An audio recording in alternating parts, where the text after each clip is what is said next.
And once again, I'm back for yet another reading, Honors American History 1 students. This time it's going to be an excerpt from Uncle Tom's Cabin by Harriet Beecher Stowe. And the introduction part says, Harriet Beecher Stowe wrote Uncle Tom's Cabin after her sister-in-law urged her to put her moral outrage over slavery into words. The novel deals primarily with Tom, a deeply religious slave. This excerpt describes events after Tom's master, Augustine St. Clair, dies. As you read, think about why this novel touched both Northern and Southern readers. So this novel is a historical or realistic fiction. I should say realistic fiction, which means it's not actually based on someone's life. But what Harriet Beecher Stowe did was to write about slavery as a realistic idea. And so not that these events happened specifically to a person named Tom, for example, but they could have happened. And so Northerners and Southerners alike had very passionate feelings about this novel. If you get a chance to read it, really it is worth the time to read the entire novel Uncle Tom's Cabin. And recently the movie and book 12 Years a Slave has come out, which is also worth the time to understand the realities of what slavery was like in the South, in the antebellum South, before the Civil War. So the assignment that goes along with this is just a text box entry. These have been kind of short assignments this week, except for the reading guide. But what I wanted you to do is to evaluate throughout the reading, can words lead to war? Because this sparked a lot of controversy, again, between the North and the South. So I want you to consider what parts of this excerpt that we're about to read together actually could spark a conflict, could lead to war. And I want you to pick out a specific quote or passage, a selection from what we're about to read, and include that in your answer with the text box entry in Canvas. So let's get started.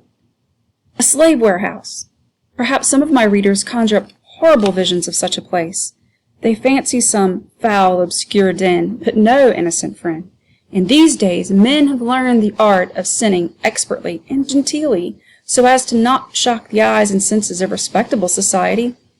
Human property is high in the market, and is therefore well-fed, well-cleaned, tended, and looked after, that it may come to sale sleek and strong and shining. A slave warehouse in New Orleans is a house externally not much unlike many others, kept with neatness, and where every day you may see arranged under a sort of shed along the outside rows of men and women who stand there as a sign of the property sold within. Then you shall be courteously entreated to call and examine, and shall find an abundance of husbands, wives, and brothers, sisters, fathers, mothers, and young children, to be sold separately or in lots to suit the convenience of the purchaser. And that soul immortal, once bought with the blood and anguish by the Son of God, when the earth shook, and the rocks were rent, and the graves were opened, can be sold, leased, mortgaged, exchanged for groceries or dry goods, to suit the phases of trade or the fancy of the purchaser. It was a day or two after the conversation between Marie and Miss Ophelia that Tom, Adolphe, and about half a dozen others of the St. Clair estate were turned over to the loving kindness of Mr. Skeggs, the keeper of the depot on Street, to await the auction next day. Tom had with him quite a sizable trunk full of clothing, as had most others of them. They were ushered for the night into a long room, where many other men of all ages, sizes, and shades of complexion were assembled, and from which roars of laughter and unthinkable merriment were proceeding. "Aha, that's right! Go it, boys, go it!" said Mr. Skeggs, the keeper. "My people are always so merry. Sambo, I see," he said, speaking approvingly to a burly Negro who was performing tricks of low buffoonery, which occasioned the shouts which Tom had heard. As might be imagined, Tom was in no humor to join these proceedings, and therefore, setting his trunk as far as possible from the noisy group, he sat down on it and leaned his face against the wall. The dealers in the human article make scrupulous and systematic efforts to promote noisy mirth among them as a means of drowning reflection and rendering them insensible to their condition. The whole object of the training to which the Negro was put from the time he is sold in the northern market till he arrives south is systematically directed towards making him callous, unthinking, and brutal. The slave dealer collects his gang in Virginia or Kentucky and drives them to some convenient, healthy place, offering a water place to be fattened, often a watering place to be fattened. Here they are fed full daily, and because some incline to pine, a fiddle is kept commonly going among them, and they are made to dance daily. And he who refuses to be merry, and whose soul thoughts of wife, or child, or home, are too strong for him to be gay, is marked as sullen and dangerous, and subjected to all the evils of which the ill will of an utterly irresponsible and hardened man can inflict upon him. Briskness, alertness, and cheerfulness of appearance, especially before observers, are constantly enforced upon them, both by the hope of thereby getting a good master, and the fear of all that the driver may bring upon them, if they prove unsaleable. Now I'm just going to stop here for a second to let you know that I just cannot say the N-word. I just have a problem with that personally, even though it's in literature, and that's there, no doubt. So I'm just going to skip over it when it's there. "What that are doing here?" said Sambo, coming up to Tom after Mr. Skeggs had left the room. Sambo was full black, of great size, very lively, voluble, and full of trick and grimace. "What you doing here?" said Sambo, coming up to Tom and poking him facetiously in the side. "Meditating, eh?" "I'm to be sold at the auction tomorrow," Tom said quietly. "Sold at auction? Ha-ha, boys! Ain't this your fun? I wish I was gone that our way. Tell ye, wouldn't I make 'em laugh? But how is it?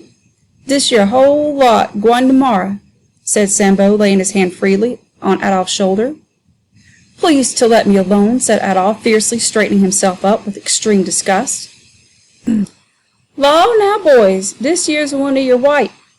Kind of cream color, you know. Scented," said he, coming up to Adolph and snuffing. "Oh, Lord, he'd do for a tobacco shop. They could keep him to scent snuff. Lord, he'd keep a whole shop a-going. He would." "I say, keep off, can't you?" said Adolph enraged. "Lord, now how touchy we is, we white. Look at us now." And Sambo gave a ludicrous imitation of Adolph's manner. "Here's the airs and graces. We've been in a good family, I expects." "Yes," said Adolph. "I had a master that could have bought you all for old truck." "Laws, now, only think," said Sambo, "the gentlemens that we is." "I belong to the St. Clair family," said Adolph proudly. "Lor, you did. Be hanged if they aren't lucky to get shed of you. "Spects they gwine to trade you off with a lot of cracked teapots and such like," said Sambo with a provoking grin. Adolph, enraged at this taunt, flew furiously at his adversary, swearing and striking on every side of him. The rest laughed and shouted, and the uproar brought the keeper to the door. "What now, boys? Order! Order!" he said, coming in and flourishing a large whip. All fled in different directions, except Sambo, who, presuming on the favor which the keeper had to him as a licensed wag, stood his ground, ducking his head with a facetious grin whenever the master made a dive at him. "Lord, master, it ain't us. We's regular stiddy. It's these your new hands. They're real aggravatin'. Kinder pickin' at us at all time." The keeper, at this, turned upon Tom and Adolph, and distributing a few kicks and cuffs without much inquiry, and leaving general orders for all to be good boys and go to sleep, left the apartment. But now it is morning, and everybody is astir, and the worthy Mr. Skeggs is busy and bright, for a lot of goods is to be fitted out for the auction. There's a brisk lookout on the toilet, injunctions passed around to everyone to put their best face and be spry. And now all are arranged in a circle for a last review, before they are marched up to the Bourse. Mr. Skeggs, with his palmetto on and his cigar in his mouth, walks around to put farewell touches on his wares. Beneath a splendid dome were men of all nations moving to and fro over the marble pave. On every side of the circular area were little tribunes or stations for the use of speakers and auctioneers. Two of these on opposite sides of the area were now occupied by brilliant and talented gentlemen enthusiastically forcing up in English and French commingled the bids of connoisseurs in their various wares. A third one on the other side, still unoccupied, was surrounded by a group, waiting the moment of the sale to begin. And here we may recognize the St. Clair servants, Tom and Adolph and others, and there too Susan and Emmeline, awaiting their turn with anxious and dejected faces. Various spectators, intending to purchase or not intending, as the case might be, gathered around the group, handling, examining, and commenting on their various points and faces with the same freedom that a set of jockeys discuss the merits of a horse. "Holla, Alf, what brings you here?" said a young exquisite, slapping the shoulder of a sprucely dressed young man, who was examining Adolf through an eyeglass. "Well, I was wanting a valet, and I heard the St. Clair lot was going. I thought I'd just take a look at his catch me ever buying any of St. Clair's people. Spoilt, every one. Impudent as the devil," said the other. "Never fear that," said the first. "If I get 'em, I'll soon have their airs out of 'em. They'll soon find that they've another kind of master to deal with than Monsieur St. Clair. 'Pon my word, I'll buy that feller. I like the shape of him." "You'll find it'll take all you've got to keep him. He's deuced extravagant." "Yes, but my lord will find that he can't be extravagant with me. Just let him be sent to the calaboose (local jail) a few times, and thoroughly dressed down. I'll tell you if you don't bring him to a sense of his ways. Oh, I'll reform him. Uphill and down. You'll see. I'll buy him. That's flat." Tom had been standing, wistfully examining the multitude of faces thronging around him for one whom he would wish to call a master. "And if you should ever be under the necessity, sir, of selecting, out of 200 men, one who was to become your absolute owner and disposer, you would perhaps realize, just as Tom did, how few there were that you would feel at all comfortable in being made over to." Tom saw abundance of men, great, burly, gruff men, little, chirping, dried men, long, favored, lank, hard men, and every variety of stubbed-looking commonplace men who pick up their fellow men as one picks up chips, putting them into the fire or a basket with equal unconcern, according to their convenience. But he saw no St. Clair. A little before the sale commenced, a short, broad, muscular man in a checked shirt considerably open at the bosom and pantaloons much the worse for dirt and wear, elbowed his way through the crowd, like one who's going actively into a business, and coming up to the group, began to examine them systematically. From the moment that Tom saw him approaching, he felt an immediate and revolting horror at him, that increased as he came near. This man proceeded to a very free personal examination of the lot. He seized Tom by the jaw, pulled open his mouth to inspect his teeth, made him strip up to his sleeve to show his muscle, turned him around, made him jump and spring to show his paces. "Where were you raised?" he added briefly to these investigations. "In Kentuck, masser," said Tom, looking about, as if for deliverance. "What have you done?" "Had care of masser's farm," said Tom. "Likely story," said the other, shortly, as he passed on. He paused for a moment before Dolph, then spitting a discharge of tobacco juice on his well-blacked boots and giving a contemptuous umph, he walked on. Again he stopped before Susan and Emmeline. He put out his heavy, dirty hand and drew the girl towards him, passed it over her neck and bust, felt her arms, looked at her teeth, and then pushed her back again, against her mother, whose patient face showed the suffering she had been going through at every motion of the hideous stranger. The girl was frightened, and began to cry. "Stop that, you mink," said the salesman. "No whimpering here. The sale is going to begin."